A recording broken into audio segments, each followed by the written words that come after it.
I'm going to share with you today 10 questions that you can ask yourself, 10 things to consider as you are looking for the perfect school for your child.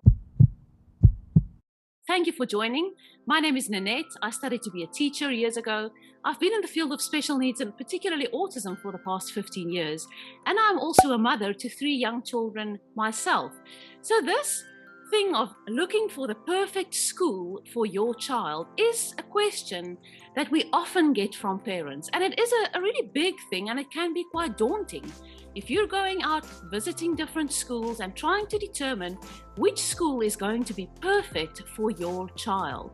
It may be that you have other children and some are perhaps already enrolled in a certain school. It doesn't necessarily mean that one school that is perfect for one of your children is going to be the perfect school for another one of your children. So go through this list of 10 questions as you are looking at different schools and as you are preparing for these school visits.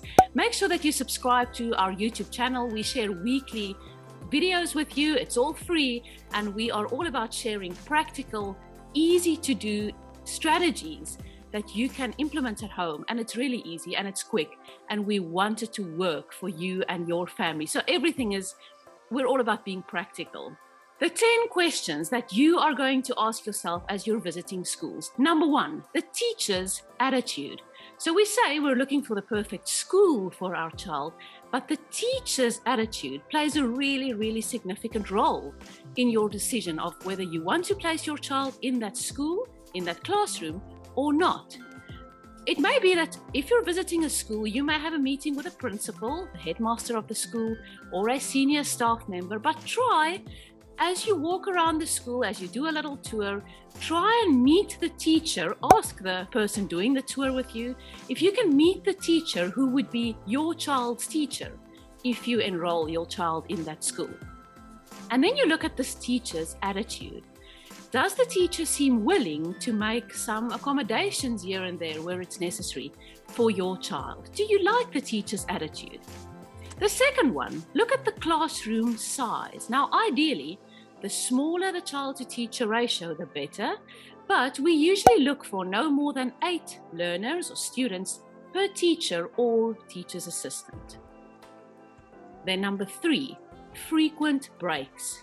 Does the teacher allow quick and frequent movement and/or sensory breaks? And if they don't do that at the moment, is there a willingness to incorporate that in the classroom for your child? And there will surely be, all other kids benefit from movement breaks throughout the day. The fourth one, sensory time or sensory activities. When you look at the classroom, or perhaps outside the classroom, you can ask about this. Is there a sensory room or a little sensory corner set up for children to use as needed? And if not, will the teacher allow you, or will they be willing to take this on themselves to set up a little sensory corner for students to use throughout the day? Then the fifth one, the actual classroom. When you walk into the classroom and you look at the class, does it look organized? Does it seem visually organized? Is there a clear area for certain things? Are there clear stations so that you can see there's an area for painting, an area for reading time perhaps, an area for inside play? If you look at the structure, just what it looks like, does it seem visually organized? Because our kids like that. The sixth one, interaction with children. Now here, you want to observe in the classroom, even if it's just for a minute or two, and look at the teacher's interaction with the other students in the class. Do you feel that the way he or she is interacting with the other children will suit your child's style of learning? Then number 7, now look at the other kids in the class. What do you see when you look at them? Do they seem happy, engaged, at ease, comfortable in the classroom? That tells you a lot about the setup in the classroom. So look at the other children and see if they look happy and comfortable in that class. Then the 8th one is the interest in your child. Does the teacher or the staff, while you're doing the tour or having the meeting, are they asking questions about your child? And if they are they just inquisitive, or are they trying to figure out whether there's a lot of challenging behavior that they would need to deal with? Do you feel like they're asking questions because they're really interested and they want to help and support, or not? Then the ninth one, a willingness to collaborate. And this is important and often goes unnoticed, or it's often forgotten about. But we all learn best when we work together, of course.